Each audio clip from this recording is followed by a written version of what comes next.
Yes. So if you want to add a form, so what you have to do is you have to just go in your body tag over here, and then you have to open the form tag. Okay, once you open your form tag, you have to close it.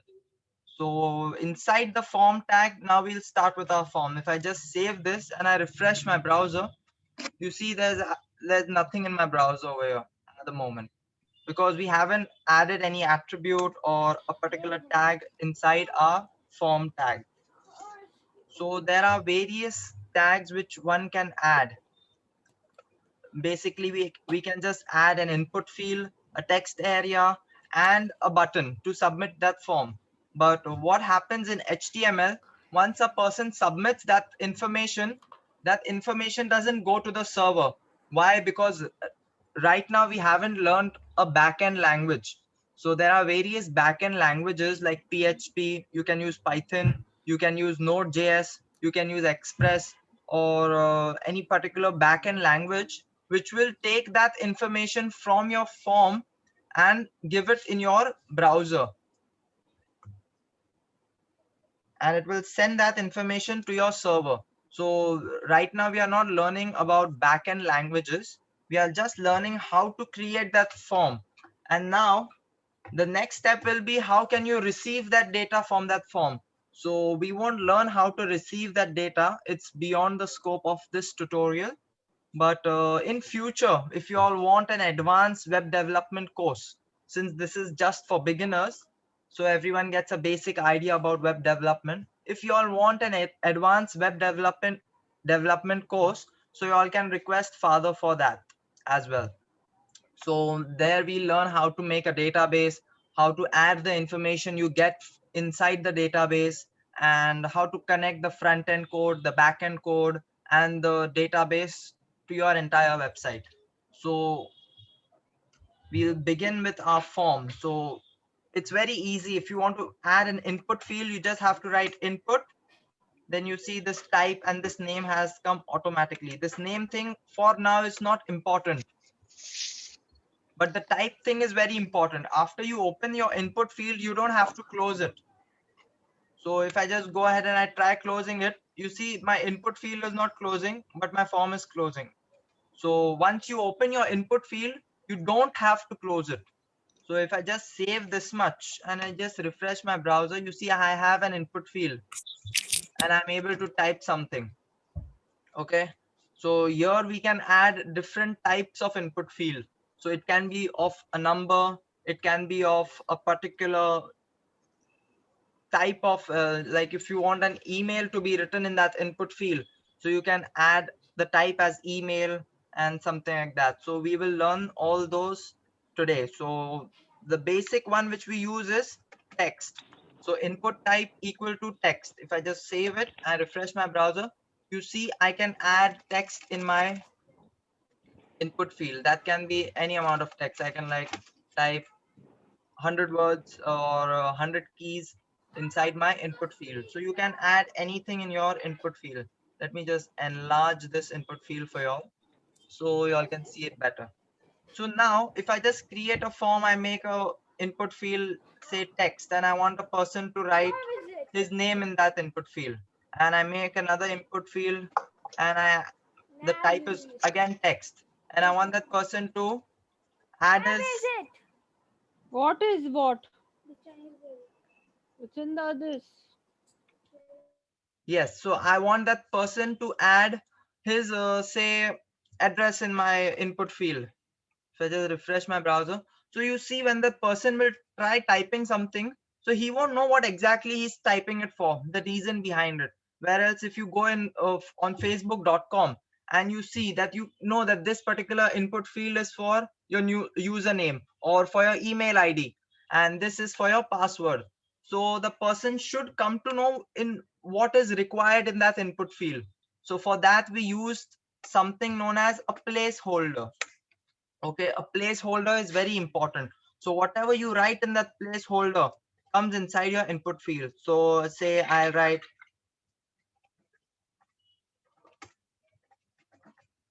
enter your name, and if I just save it, I refresh it, see my input field is showing a placeholder saying enter your name. So once a user comes on my website and he sees, yes, so in this particular input field I have to enter my name, so he'll go ahead and he'll type his name as Amir Zakaria. Okay, and next input field I'll write placeholder and say I'll write over here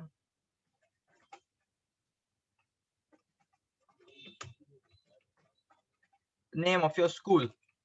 Okay, so I go ahead, I refresh it. The person will know what exactly is required in that input field. If I would just remove this placeholder, so that user, when he comes on my website, he'll get lost. He'll be like, what I have to enter over here, what I have to do over here. So he won't know.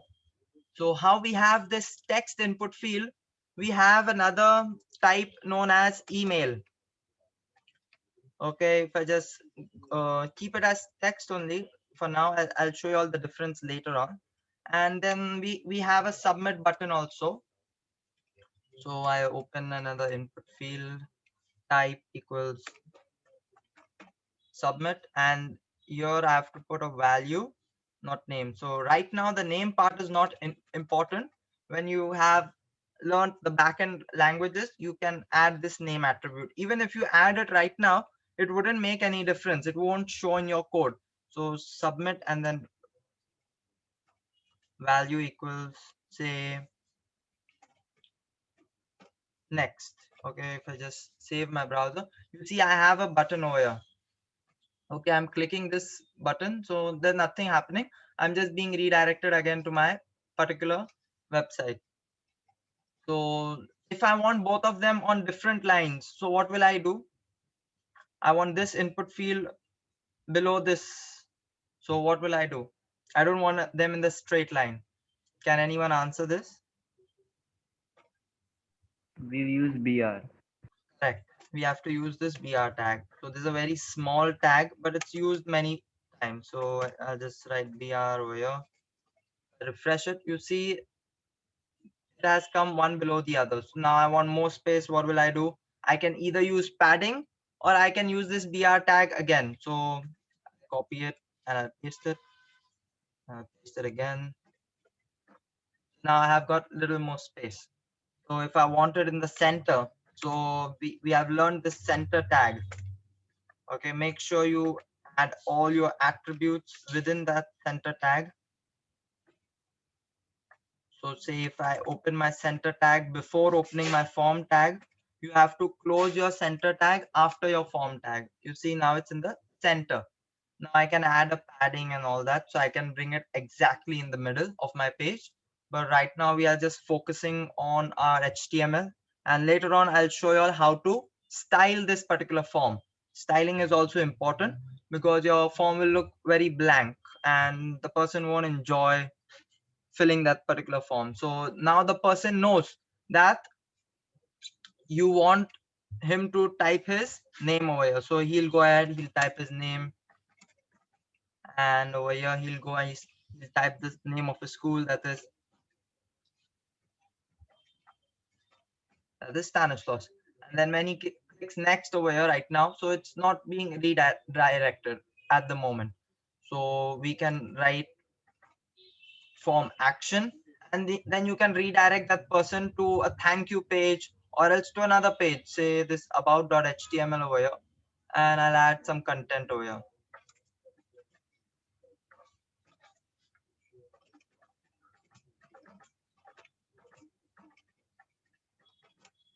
Thanks for your response. So if I just refresh my page and I'm just entering my name over here and the name of my school, I'll write a short form, St. Stanislaus High School, and I click next. So wait a second, I haven't written this. So when you write form action, so you have to mention the name of that website where you want to get him redirected to. So right now I'm sending him to about.html. And if I just save it, refresh my browser, and if I just type my name and my school and I click next, I'm coming on my about.html page. You see this, there is this about.html written. I'll just add a title I can add this title over here.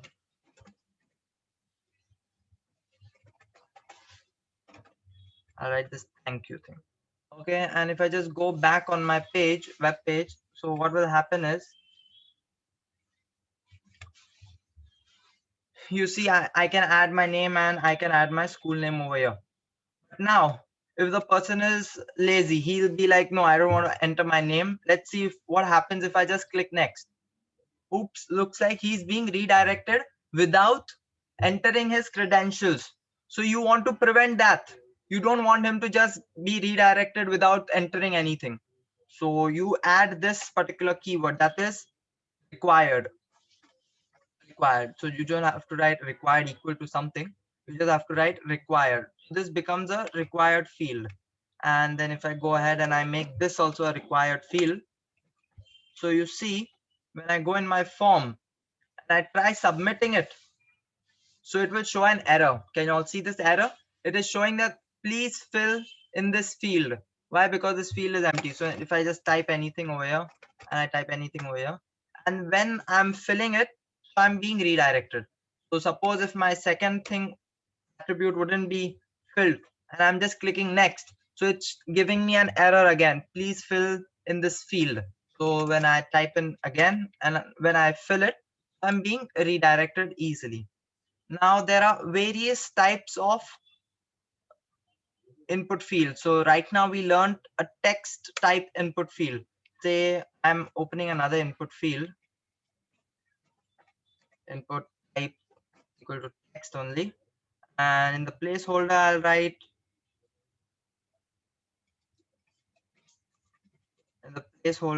write, email. Okay, and I'll go ahead and I'll make this a required field. Okay, required. If I just save it and I go ahead and in my this form, and you see I have another input field named email. Just save it, and so the person will go ahead, he'll type his name, he'll type the name of his school, and then he'll just type something over here, and you see this is not in an email format. This particular text is not in an email format, and if he just clicks next, you see he's again being redirected. Why? Because he had entered something over there. So we had asked him to fill an email and not just plain text. So if you just keep this type equal to text over here, so what will happen is you will easily bypass this and just by typing any text. So what you can do is you can, instead of typing as text, you can add something known as email. See, type equal to email. And if I just save it, I refresh my browser, and then this person again, he goes, he types his name, his school name, and then he'll type something over here. You see this particular input field, even after he's filling it, it's giving an error. Why? Because this particular thing which he has written inside his form is not in an email format. You see, now he goes again, he types Amir @ okay, he'll just put the @ symbol, and he'll type he'll click on next. Still he's not being redirected, because you see this is still not in an email format, because this dot and the domain of your email is very important. So if he'll write @gmail.com and then he clicks next, yes, I've added another dot over here. Yes, so @gmail.com, and then when he clicks next, he's being redirected easily. Y'all understand? So right now we have learned an input field name text and an input field name email and an input field name as submit, type equal to submit. So has anyone found it difficult to understand this much, or shall I proceed? If you all have any questions regarding an input field of text, email, and submit, you all can just raise that doubt. Amir, where is this data going to be stored? Right now it's not being stored. It's just getting refreshed again and again. So right now it's not being stored anywhere. Okay. Yes. Anyone else has a doubt? So how did you get it? How did you get all this? Enter your name, Name of your school, email, and next in the middle. In the middle, see, I have added the center tag. You see the center? Oh, okay. Yes, yes. So there are other methods as well. Like if you do align items in your style sheet, it will align everything in the center. So right now I've used this basic center tag, which is adding everything in the center. So if I just go ahead and I comment this particular line, so you'll see all this text is no longer in the center. If I just save it, refresh it, you see it's not in the center. Oh. But if I just go ahead and I remove that particular comment, and you see it's again in the center. So someone told that she wants to try this out. Yes, you all can go ahead and try this in your text editor, in your laptops or your desktops. And I'll give you all just 2 minutes. So you all can just try one input field and an email and a submit button. So that should be, And yes. so is there a, what is it, placeholder for numbers? Just numbers. Yes, you can add anything in your placeholder. So say I have added an input field with the type email, and I can write anything in the placeholder. Say I'll write my name, surname short form, that is Zach. And if I just refresh my browser, you see that is Zach being displayed. So you can like type anything, but there's a type, how there's an input type email, there's an input type numbers also. So I'll cover that right now. If you all are done practicing this much, then I shall proceed. Sir, Yes. just once again, I don't know why, but when I press submit or like next, it's not going to the next page. Because you Can you haven't just show? added this particular query, that is form action. This what when you click this button, so you have to add this thing, form action. We are opening a form over here, like an, Oh, okay, okay. yes. So you have to add this form action, FORM, not FORM. So Yeah, there I are read it as times, formation. yes, yes. So there are times people get confused, and instead of writing form action, they like write from action. So that's incorrect syntax. Make sure you write form action, FORMACTION. And if you have a space over here, it won't work. So make sure you don't have Thank you, sir. spaces. Yes, you're most welcome. Yes. So anyone else has a doubt regarding this much? If not, then we shall proceed.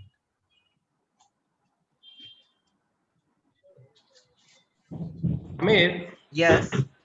that once again next, that about .html, Hmm. that is supposed to be there in that only, then it appears. You Yes. have Yes. Suppose say if I would have added a page with the name ABC. index.html, yeah, some other name. And if Ah, I just refresh my browser and I click next, let's say I enter my credentials.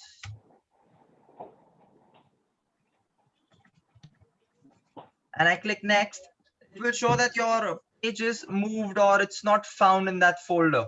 So make sure you have this about.html or whatever that file name in your folder, in the same particular folder.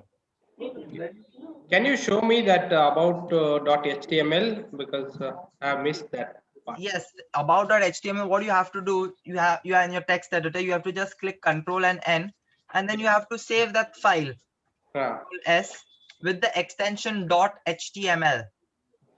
You can give any name to your file. Say okay. I wanted to give it as h2.html, and then you have to code this particular page the way you want.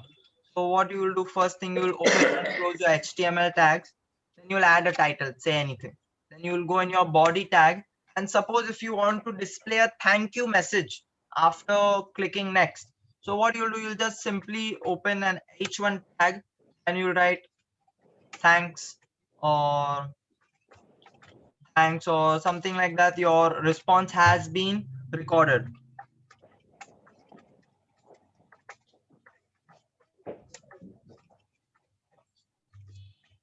okay, your response has been recorded. And then you can, the form action, you have to just write the name of your particular file. And I can just add a external link. Say I wanted him to go to google.com, so I can do that as well.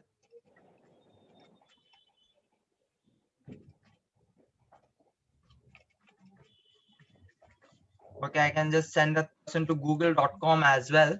Let me just refresh my browser and I type something.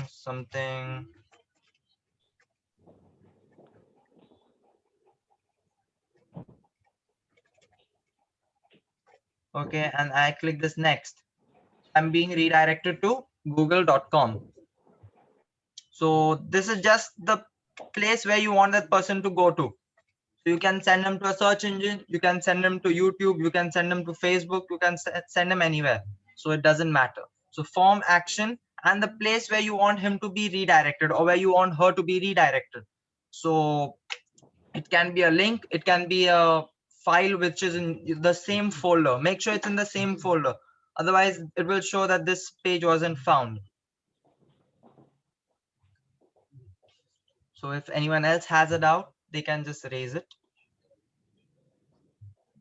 Can you come to your about.html page, please?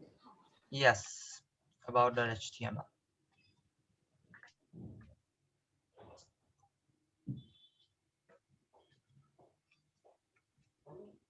So I haven't done much in this page. I've just opened my HTML tags, my head tag, and my body tag. And within the body tag, I have displayed a response. Thank you, or your response has been noted, or it's been recorded, something like that.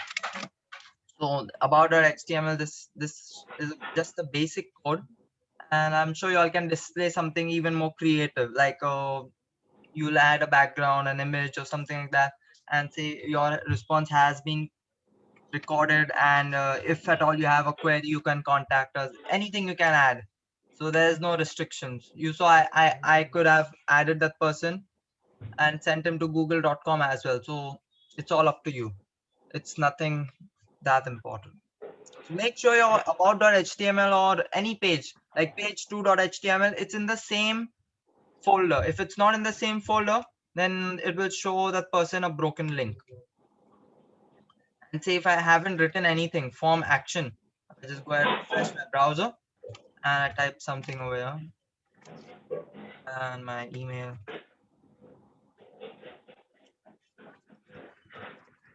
And this particular email is not an email ID, okay? Amir@gmail.com. I think so. There's no such user.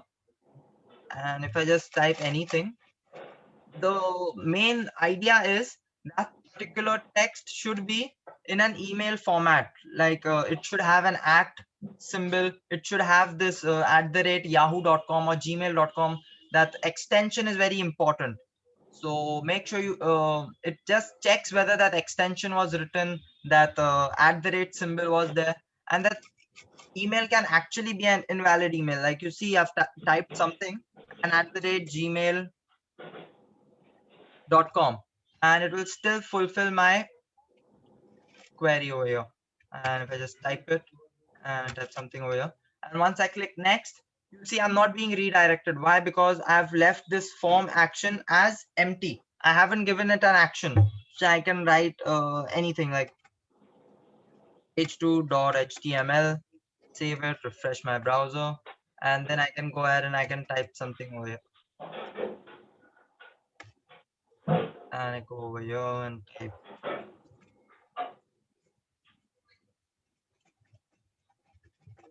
And if I just click next, so I'm being redirected to h2.html and not about.html. My about.html had this particular h1 tag text that was thanks for your response, and here your response has been recorded. The spelling of recorded is wrong. This T is extra over here. And you can add anything in your response page or wherever you are redirecting the person to. Anyone else has a doubt? So we'll continue with our this. So we have learned text and we have learned email. I'll just remove this extra text field so that there are no too many text fields over here. So say if I'm making a login page, okay, and that person is entering this password over here. And if I just keep it as text and I keep a placeholder equal to, okay, you can write anything in the placeholder, okay, you can write your name also in the placeholder, but why we write something which is related to the input field and not something random. So this password could have been something else as well. So I'll just copy this br tag over here. I refresh my browser and that person goes ahead and he's nicely typing his name and his email ID.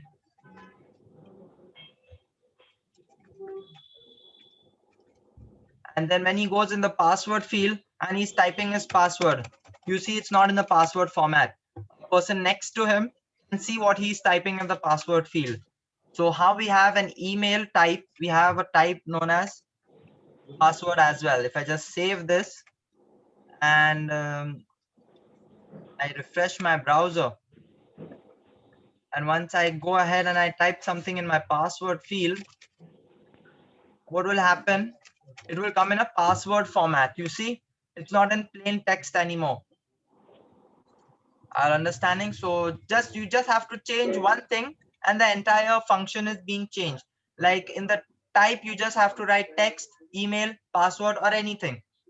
And make sure you have a placeholder written so that the person doesn't get lost.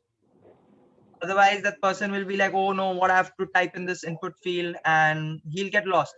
And if I just click next over here, I'm still being redirected, even though I didn't add my password. Why is it that?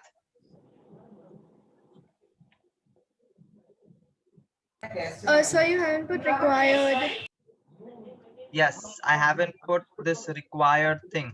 So make sure you make it a required field and you save it so that the person doesn't skip something. Okay, now if he just goes ahead, he types his email, his name, and he clicks on next, it's displaying an error over here. And once he types his password, he can go ahead to the next page. So then you can redirect it to him to a login page that yes, you have been logged in, or else he can gain access to his account. So make sure you add this required field. Now you'll say every time we have to add this required field. No, there are times when you are making a form and in that you are recording a person's response and that you add this input field name, enter your name, enter your middle name, enter your surname. Say that person doesn't have a middle name, okay, he's an orphan, or say he doesn't have a surname. So what you can do is you can just remove this required field so that that person doesn't find an error. Otherwise he'll go ahead, he'll type his name twice or his surname twice, so in order to go through the form. So there are times when you don't have to make each and every field as a required field. Say suppose you are asking him to enter his phone number, you are asking that person to enter his email ID. He wants to share his email ID and not his phone number. He wants to keep it personal only. So what you can do is you can remove that required field from his phone number. So I hope you all have understood text, email, password, and submit. Till now we have done just 4, and then we'll proceed if no one has a doubt. So, Amir, yes. the quiz that you gave us, is it related to this? Means the formatting, is it? It was related to, I think so, the first 2-3 lectures, and it's just the No. What I mean to say is that what you are showing us today, do we prepare that quiz in this kind of a format? I haven't prepared that quiz in this particular format because I don't have a server, I don't have a hosting company where I can get my credentials and all. So I use this Google Forms. It's very easy. Anyone can go on the Google account they'll just have to go in the Google Drive. You see over here below Gmail, there is Drive. I just click my Drive, and I have to just click this new thing, new, and it will give me an option over here. Just a second, it's loading. I click new over here. You see this Google Forms. So once you click this Google form, you have to choose. If you want a template, you can go ahead for a template. You want a form, you can go ahead for a form. Then you click on blank form. So this form automatically gets saved in your Google Drive, and the responses are being recorded. So if I just show you how they are being recorded, I have an attendance file over here. Just a second. And if I go in this R programming, yes. So I have a form over here, day 1, and then day 2, day 3. So if I just click on day 1 form, you see I can prepare questions and I can check my responses as well.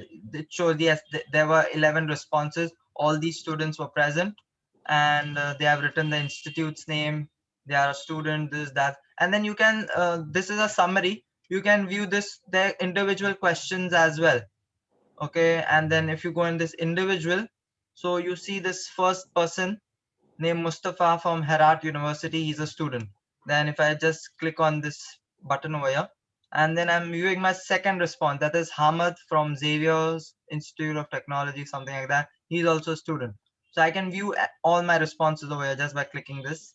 And if I want a summary, I can view a summary. And if I just click this Excel sheet, so what will happen, Google automatically creates an Excel sheet for this response. So usually when you are making a contact form, so you prefer an Excel sheet. If you are making a quiz, so this Excel sheet might not be of any use for you. And it will show all the details which a person had entered, like the time stamp. At what time did that person fill that particular form? Then whatever things you have added, like if I would have added a field name as name and not full name, so over here it would come as name, but here you see most of them have just added their name and not their full name. Yeah, there are few who have added their full name as well. Then institute's name, instead of that I could have just written institution. So you can prepare questions the way you want. And then if you just go ahead on YouTube and you just view a tutorial on how to create Google Forms, in that it will give you a detailed description of how you can add a question. Like if you click this, you can add a new question. If you want it not as a multiple choice question, I want it as a paragraph, so I can just select a paragraph thing. And if I want a short answer, I can click short answer. If I want check boxes in my this question, say, and this is my question, and then I can write a number of options over here, then this option, and this option, and this option. So right now this is not a quiz. If you want to make it as a quiz, you can go in settings and you can make it as a quiz. Make this a quiz. So this form becomes a quiz. And then what you can do, you can add an answer key. And then you can just click, you can add points. How many points ka question this is? Suppose this is a 6-point question. And then you can click the correct answers. It can be 1, it can be 2. And then you can just click done. And if you just go ahead on youtube.com, there are many tutorials regarding this. So I've just showed you the basics. Like you can give a name for your form. Instead of it being untitled form, you can write quiz 1, and it will just automatically in your particular drive, it will save the responses easily. So you can create forms easily using Google Forms. Google has made our life very easy. So everything is available on Google. So you don't need to create a form like this. In future, when you learn the backend system, like you learn 1 or 2 backend frameworks, you can create similar forms like that. But then you need a server, a hosting company, a domain, and stuff like that. So right now, if you need to create a small form with you don't want many people to reach out, you want only specific people, you can just copy that link and you can share it with them. So if you want to learn more about Google Forms, you can go on youtube.com and a person will get lots of videos over there, and they can watch 1 or 2 tutorials and you'll get an exact idea about Google Forms. I didn't watch a tutorial on it because it's quite easy to make a Google form. Like once you use it, try using it, you'll get a rough idea about it. So watching a tutorial is not compulsory. It's just for extra knowledge. Like a Google developer has made a video on how to use Google Forms. Of course, he will show you in detail that what all features you can add and what all things you can, what are the limitations of the form and stuff like that. So it's up to you to watch the video or not. I didn't watch a video because I use it just for basic purposes. And Google stores all your information of your responses, so it makes it quite easy for you. You don't have to go around coding a lot. And I hope you all have understood text, email, Yes. and password. Yes, thank you. You're most welcome. So anyone has a doubt in this text, email, or password, or the submit type, they can just raise it. If not, then we may continue with the next input field. Yes. Amir, I just wanted to ask you, after we put these checkboxes, below that, could we put in a comment like the password should be of so many characters and things like that? Yes, you can do that. I'll show you all after I complete covering all the input fields. Then we learn how to add a maximum length, minimum length, and a few more queries. Okay, so I just go ahead and see, I have 2 input fields, name, password, and I'll write over here number. And if I just refresh my browser, it's still showing the placeholder as a password. Why? Because I haven't changed the placeholder. I'll change it to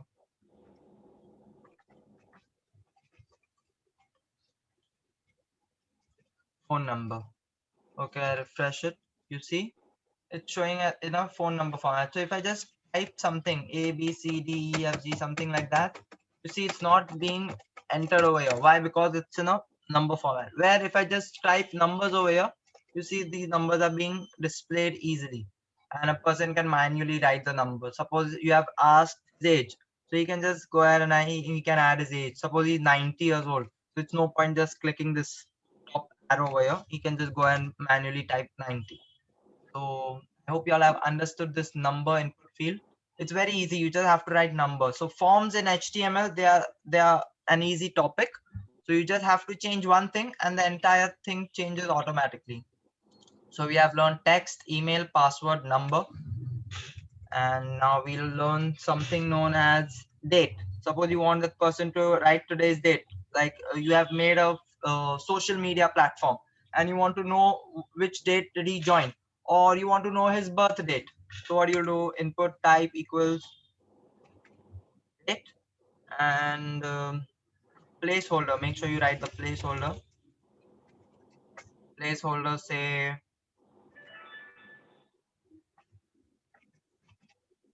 birth date. I'll write your birth date. Your birthday. Yes. And if I just go ahead and save my code and refresh my browser, you see this is in a date format. So I can just select a date from here, like say 18th November. So it automatically, and you can manually type also over here. Feb. If I just clicked on F, so it became February. If I would click on J, A. Hello. Yes. Yes. Yeah, so you can easily add a date according to your need. Say you were born in 2000. Oops, it's not showing. Yeah, it's showing. Say I was born in 1999. I was born in 2002. So I'll click 2002 and not 1999. Now, right now I'm clicking 2000. Then the month and the date. This is not my birthday. I'm just putting it like that only. So you can select the date easily. So right now it's not showing a placeholder.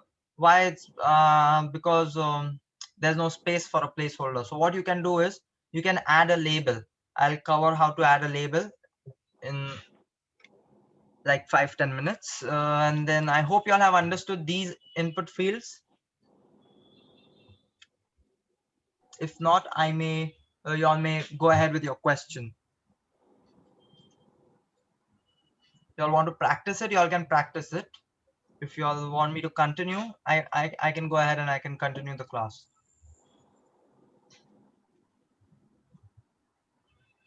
So I think I shall continue the class, and I'll just.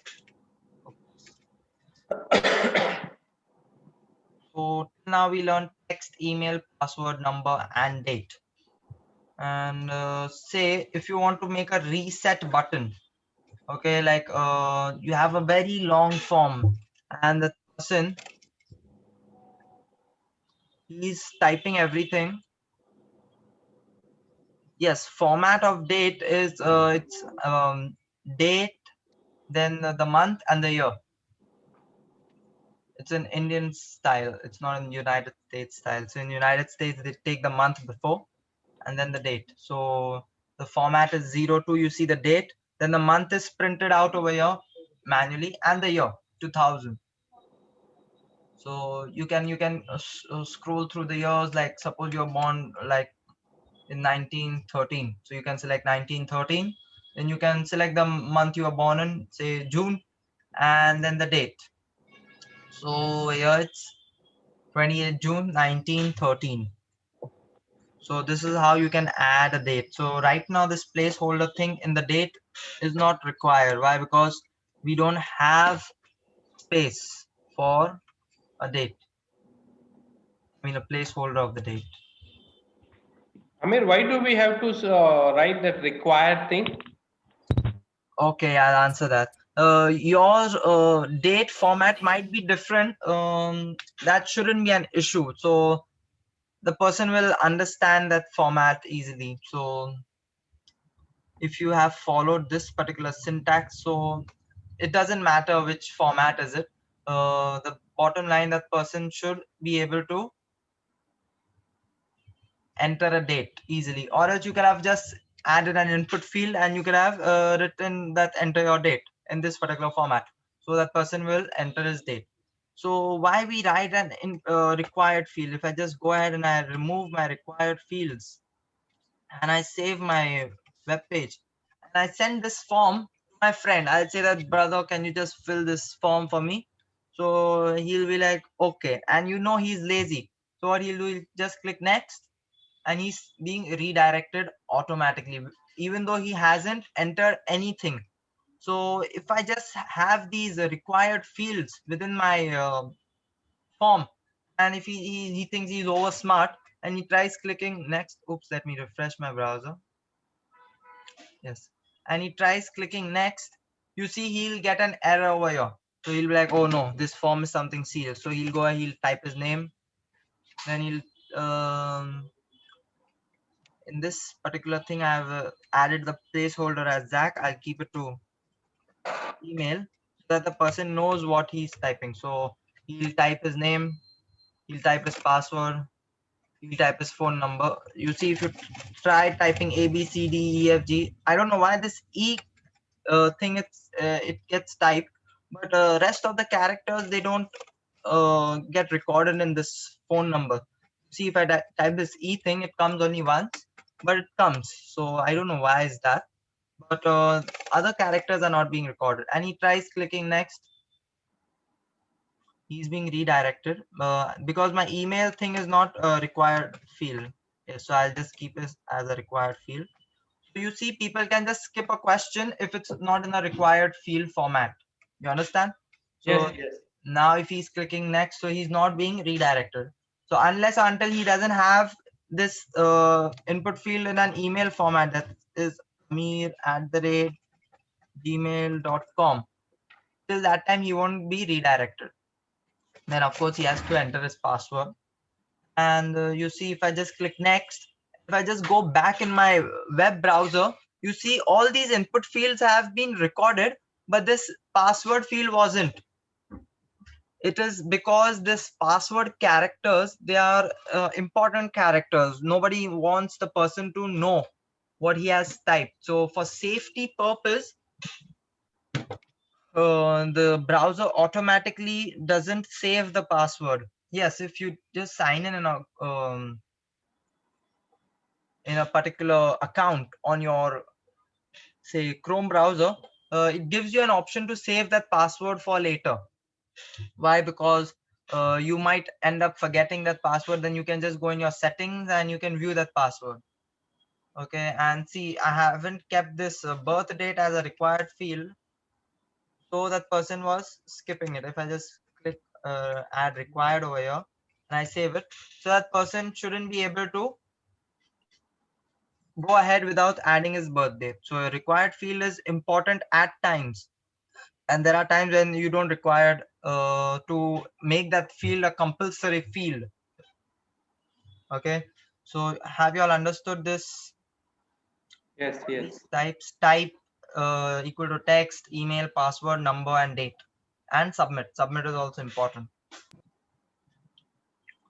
Say if you want a person to reset the form, say if he has entered the credentials wrong and he wants to just go ahead and refresh the entire page.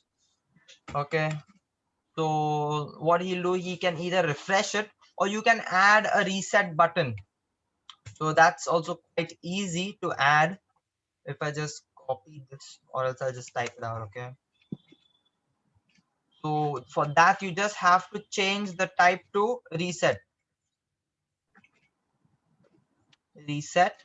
and then in the here you don't have to add a placeholder. Here you have to add a value. You see, in my button also I have added a value, not a placeholder, and you can type it as reset. If I just go ahead and I refresh my browser, you see I have a reset button also. So say that person is entering his credentials and he wants to reset his form. What he'll do, instead of removing everything, he can just click on reset. Automatically everything goes.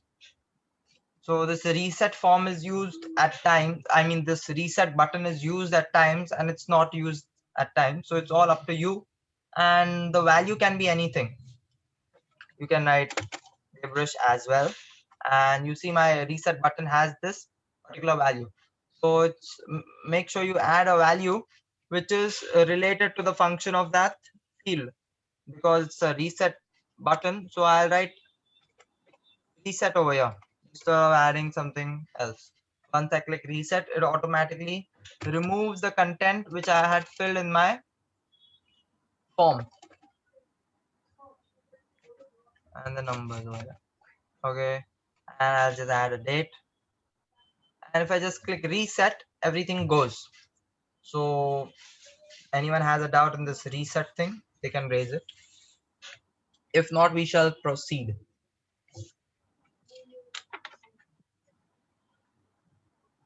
You all want to practice it? You all can practice it as well. I'll just give you all 2 minutes. Once you all are done, you all can just let me know. Then we shall proceed.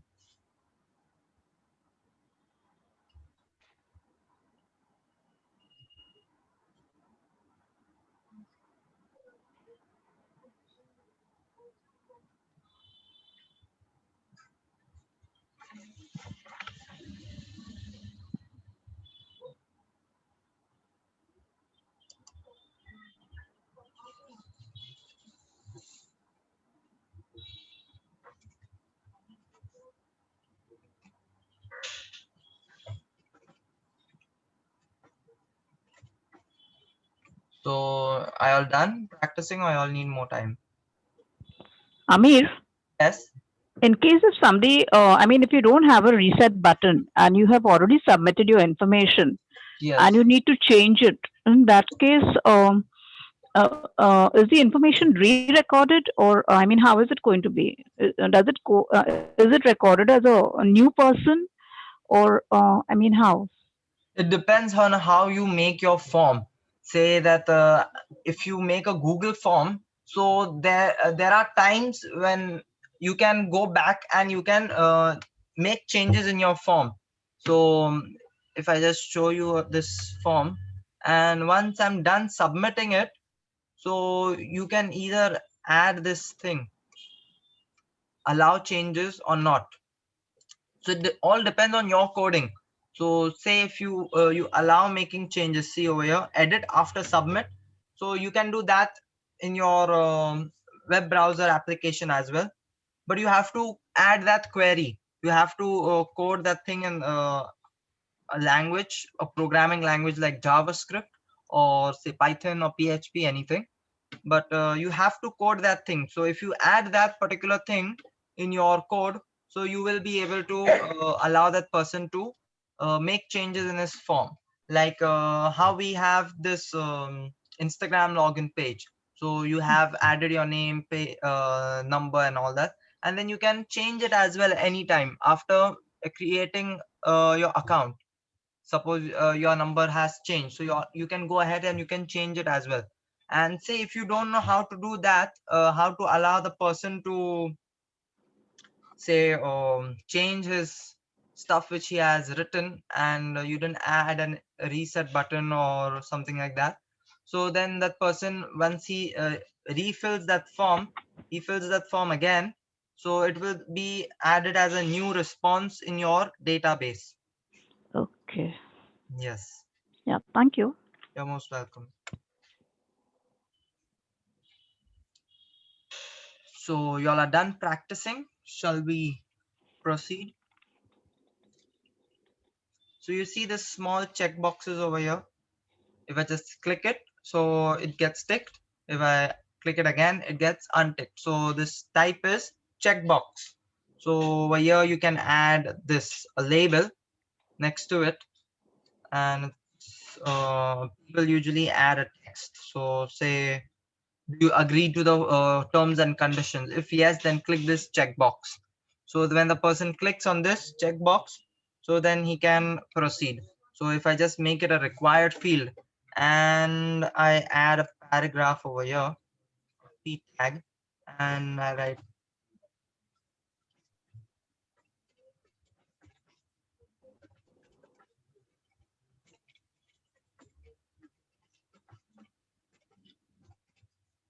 and then I'll write yes, I'll just leave it like this. You can add anything. So once the person clicks on this, then only he will be able to proceed. All right, so let me try. I haven't tried adding a placeholder in this checkbox.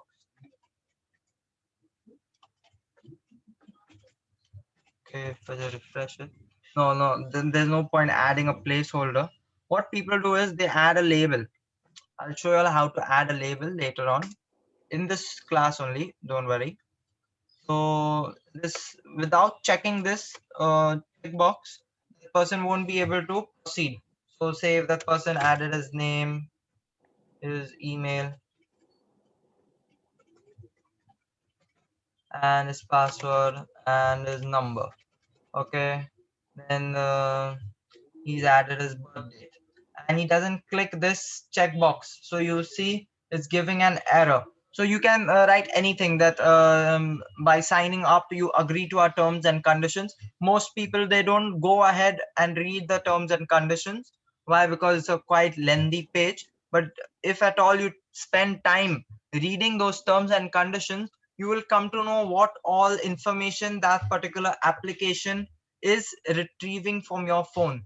So if you click on if they have a clause like you give access to our company to view your pictures, and you haven't read that clause and you just click this agree to the terms and conditions, tomorrow if you file a suit against them, what will happen? They will say that, well, you had agreed to our terms and conditions, and this case is invalid.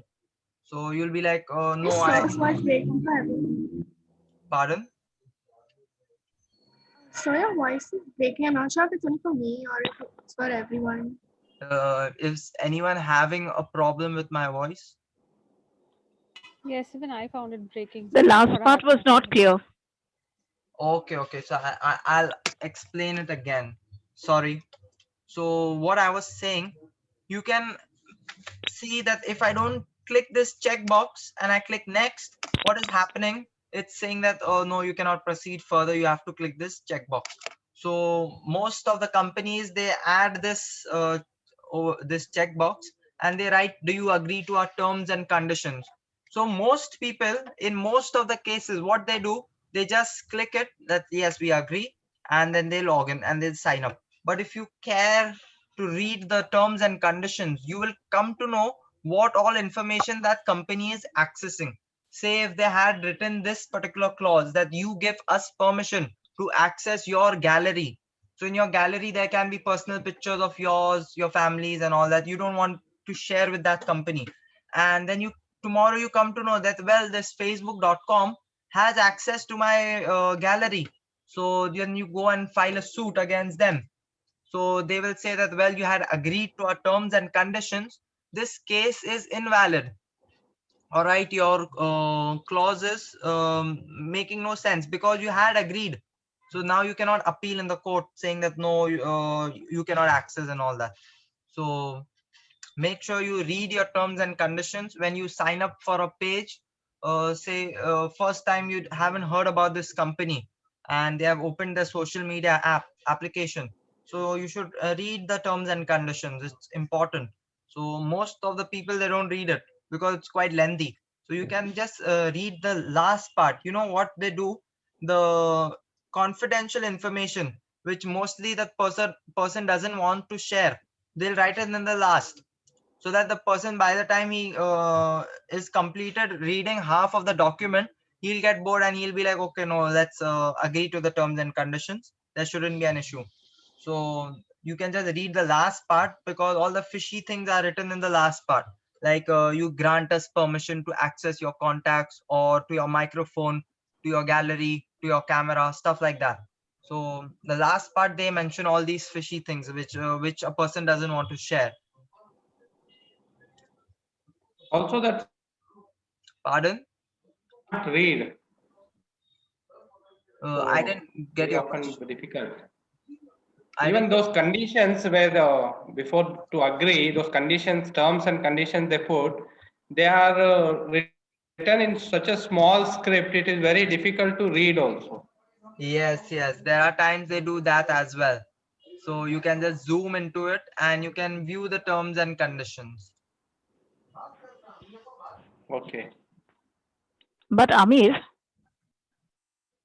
Yes. hello. Yes, yes. But very often they just write the deny and allow, deny and allow. There's hardly any terms and conditions in some of the, like, the cameras or the Yes, yes. photographs. So what they do is they add this label, and I'll show you all. Like you can write anything in this label. I'll write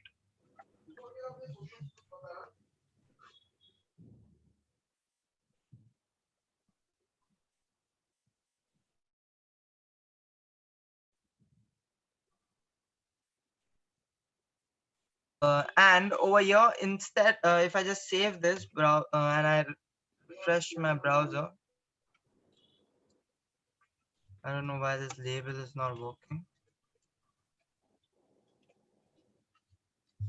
Yes, this label is next to this reset button. 1 second.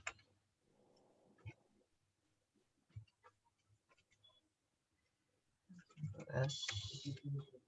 Now you see it's next to this. Instead of writing terms, what they do, they write this particular word in a tag, like they make this a link. Okay, if I just go ahead and I make this a link, and I will copy this text and I will add it over here and I save it. You see that this has become a link. So when the person clicks on this, so he can be redirected to the terms and conditions.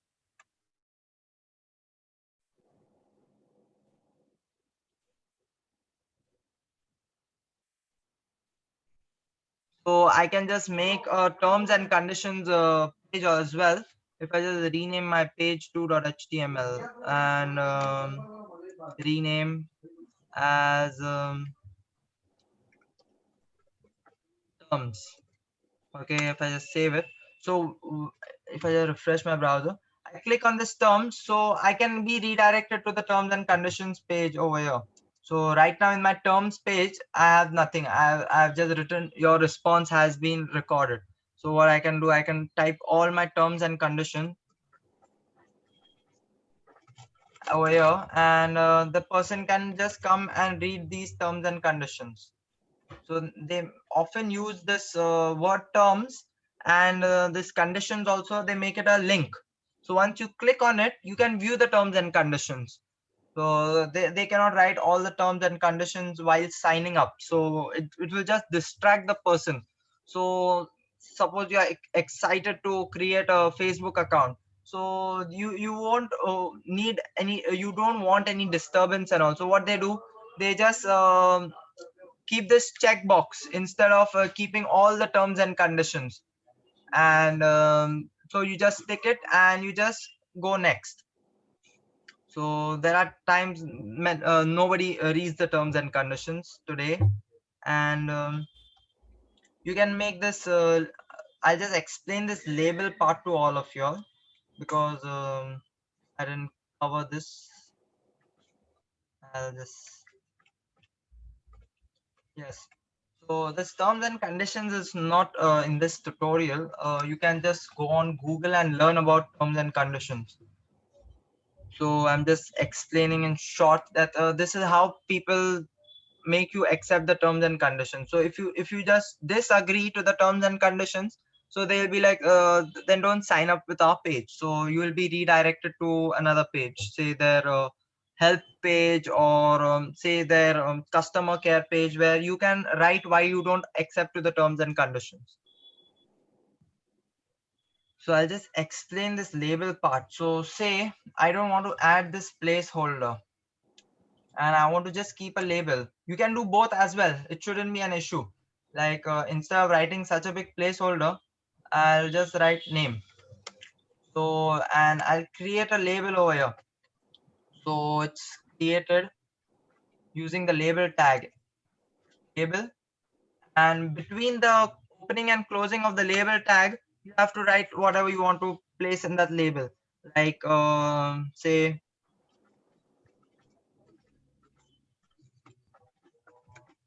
enter your full name and just save it. You see this label is next to this particular input field. So you can add these labels anywhere in your code, like next to this email, next to this password, next to this phone number as well. So many people, they use this label thing, many people don't. So it's all up to you. So if anyone has a doubt so far, you can just raise that doubt. If not, then we shall proceed with our class.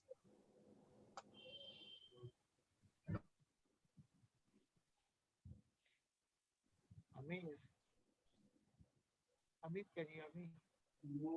Yes. Hello. Yes. Yes. An email, you said when you put an email address, you have to put an email. How do you get that effect? Instead of typing this text, you just have to write email. Type equal to email. Is that what the question was? Yes. Yeah, so type equal to email. So what happens if he enters just plain text and he goes on next? So what will happen? It will give him an error. Okay, say this is oops. Yeah, so if he types this next, so it will show that this is an invalid form of email. Even though if he puts an @ symbol, it will still show it's an invalid form of email. He doesn't enter that extension. Suppose say I have a website with the domain robots. So I can add .com. This @ and the name of your domain .com, or else .in can also be accepted over here.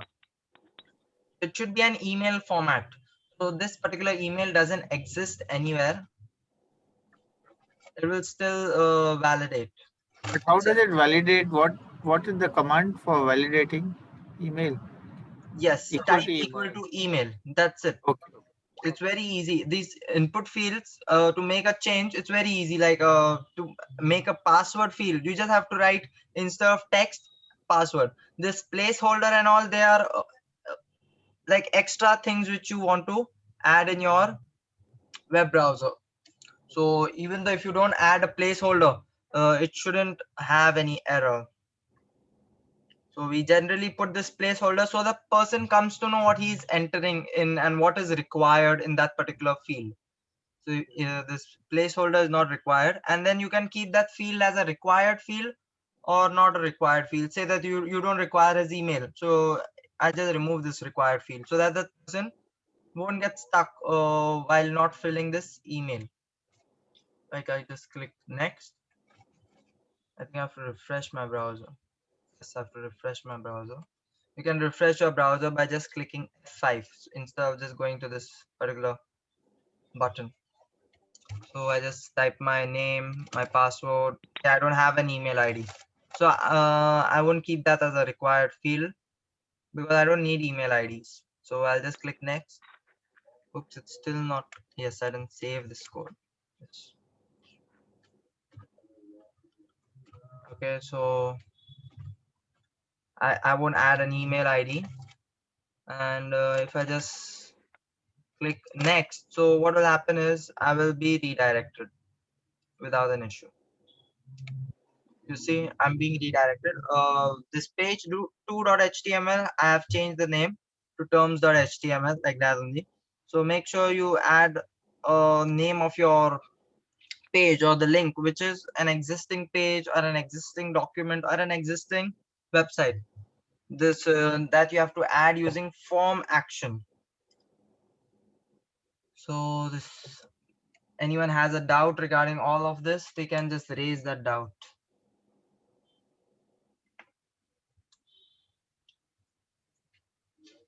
If not, then we shall proceed. So till now we learned text, email, password, number, date, checkbox, and you can add a radio type button as well. Okay, if I just go over here, refresh my browser, and then instead of this checkbox, what will I do? I will write an input type equal to radio. Some text editors might not prompt that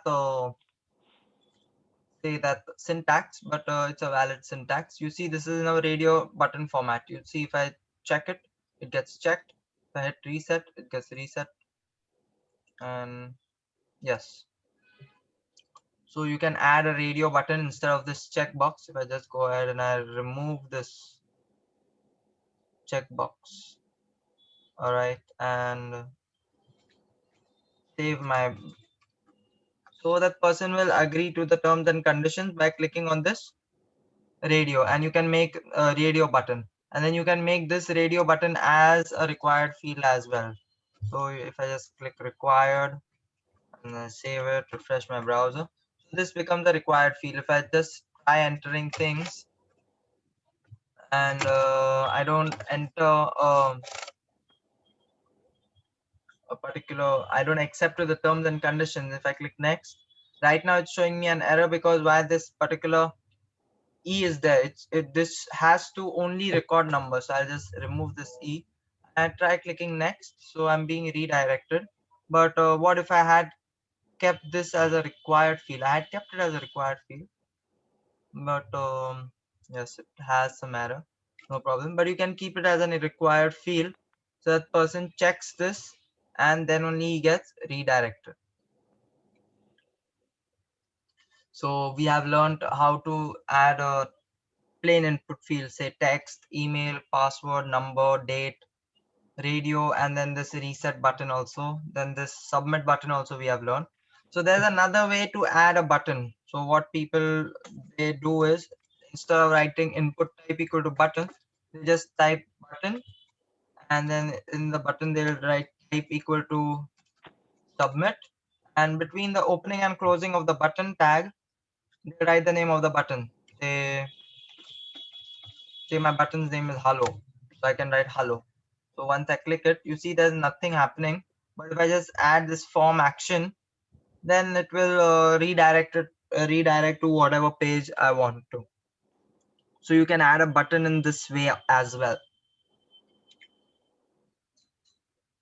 So now we learn how to make a max length and disable a particular input field and all that. We'll do that really quick. And yes, so say anyone needs a screenshot of this code, they can just take a screenshot because I'll be removing this code. Or else what I can do, I can just go in another file document. Just open this in my browser. Just a second. Yeah, so I'll remove this. And we'll how shall I start when I have to create a form? Can anyone help me out with that? Suppose I want to create a form, so what shall I do? First thing, what is the first step? Open and close form. Yes, I have to open and close this form tag, and then I will open input fields according to my need. Say I have an input field, say text, and then I have kept a placeholder like username. Okay, you are making a social media website and you want that person to add a username, so he keeps a username as G, and then you will add this particular thing, max length equals to, say, no, I'll just keep it as a max equal to, and hold on, what it code, and if you keep this as 10 and he wants to keep his username more than 10 characters, so I'll write this G more time. I'll write it these many times. And if I just make this a required field and a submit button, input type equals submit, and value equals next. And if I just save it, refresh my browser, and I type lots of characters over here. Okay, I click next. It's still accepting it right now, but if I just had kept it as max length, all right, and save it, refresh it, you see after 10 characters it's not allowing me. Okay, so if you want them to keep a username within 10 characters, so you can allow that. So if you just count this, you will see these are 10 characters, so you can add a max length equal to 10. And suppose if you are adding a minimum and a maximum length, so what you'll do, you write minimum equal to 5 and max equal to, say, 8. If I just save my, and I try creating a username with just one character, I click next. Oops, still working, but this shouldn't work. If you just type minimum, and it has to be minimum 5 characters. So input type submit, and then I'll write form action. Yes, I'll write this amir.html. If I try clicking next, it's showing this. I'm still being redirected, but this is the only way. You have to write this minimum equal to this much and maximum equal to this much. So it has to work because these are the syntax which we use. Minimum length, let's try this because I have read it in the book. If you just type min, it has to work. I don't know why it's not working. Try next. Okay, now it's giving this query. So yeah, so we should use minimum length and not only the short form of minimum, that is min. So minimum and maximum, you have to add like this. Even if you go on an online tutorial and they might show you the syntax using minimum only, like min and not min length. So I don't know if they must have upgraded the browser, of my browser must have been outdated. So if I just create a username with 2 characters, see it's giving me an error like you are currently using 2, your minimum length is 5, and if I try creating more than 8 and I just hit next, I'm being redirected. I don't know why, when though my max should be 8. Let's try this. Before we had seen that max length was working. Hit next. Yes, I'm still being redirected. I don't know what's the issue, but the min and the max is the only correct syntax which we use. So right now y'all can keep it as minimum length only or maximum length only. So we mostly prefer only minimum length. Like you don't want a person to keep a username with just one character A or else double A. So we use minimum length more than maximum length. And suppose if you are still facing such a error, like you are unable to add a minimum and a maximum length, so we use JavaScript and we add a function within our input field. So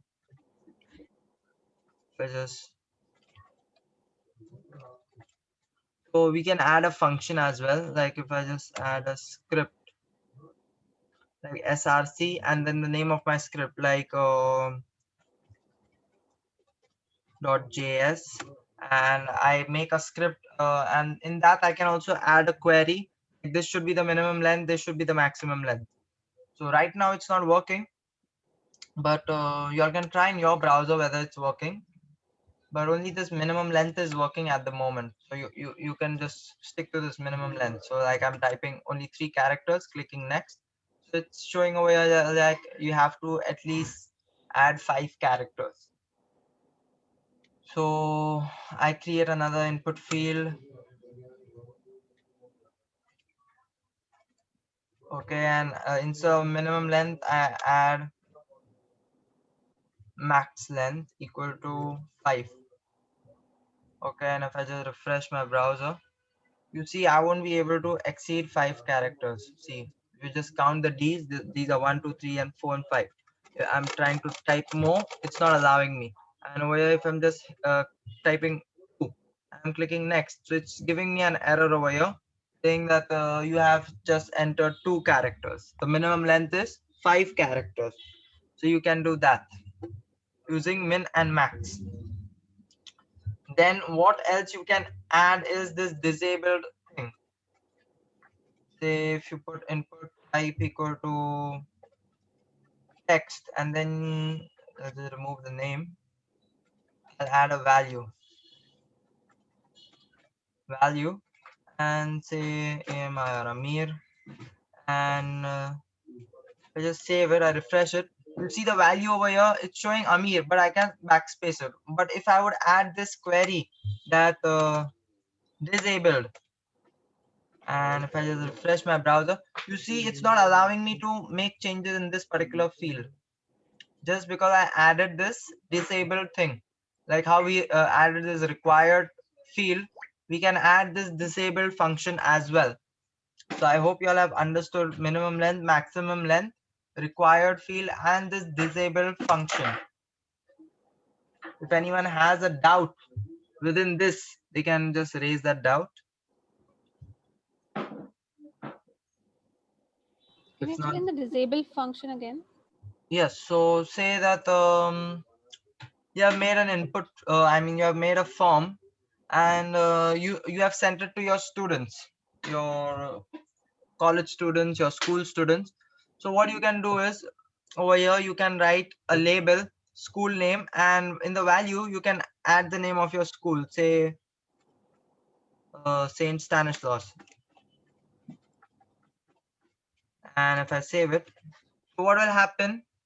The students won't be able to change this particular input field. It will be Stanislaus only. So basically we add this disable function so that the person doesn't make a change in this input field. I hope you have understood this. If not, I can repeat it again. I don't mind.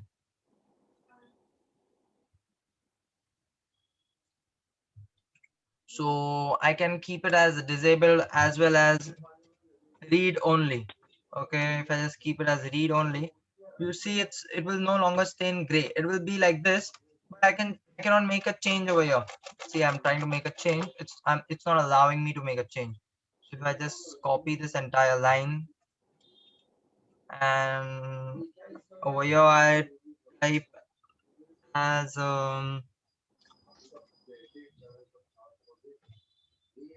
disabled, yes.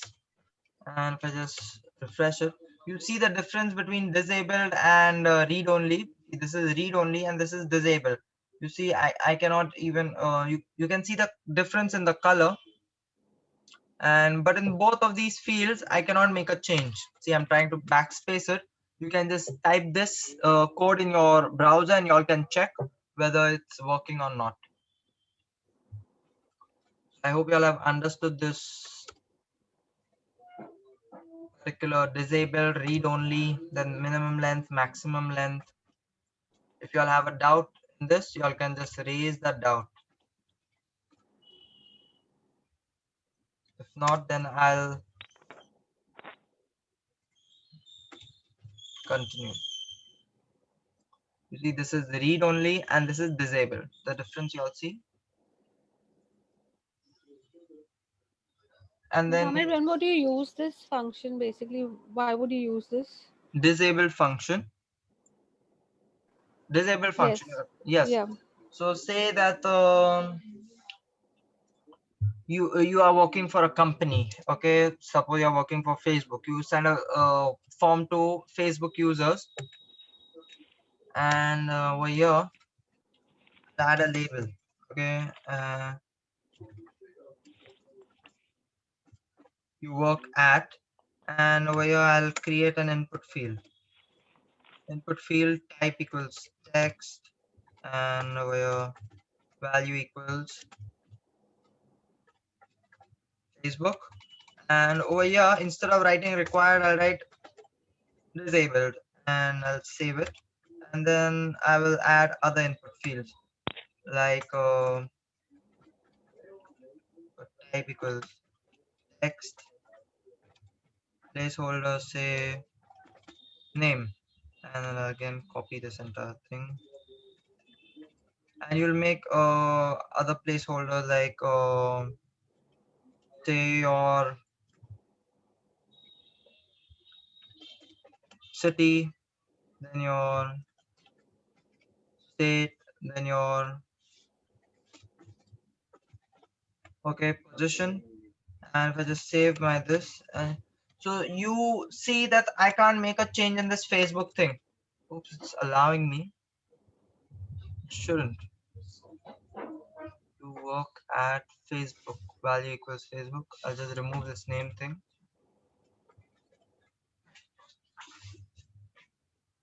Before it wasn't allowing me, but right now it's allowing. I don't know why.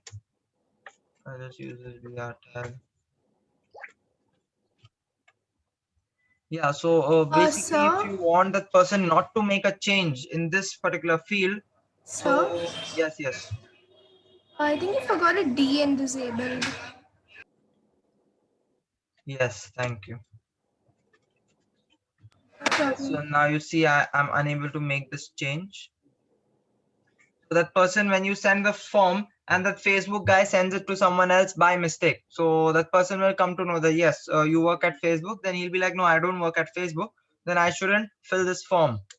And suppose you have sent this form to your school students, and then you will write the name of your school. You study at Stanislaus.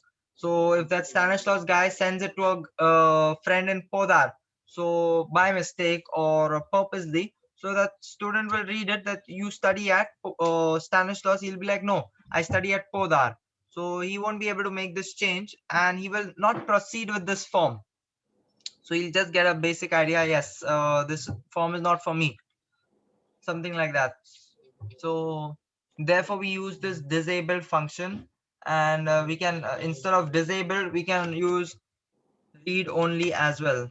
Okay, read only, and the person can just read on this thing. He cannot backspace it, he cannot make changes on it. Therefore we use this read only and this disabled function. I hope that answered your question.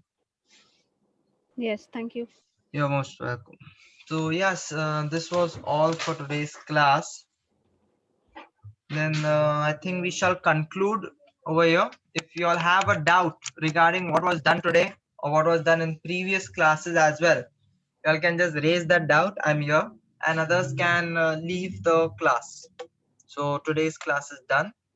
So I'll just stop my recording. If anyone has a doubt,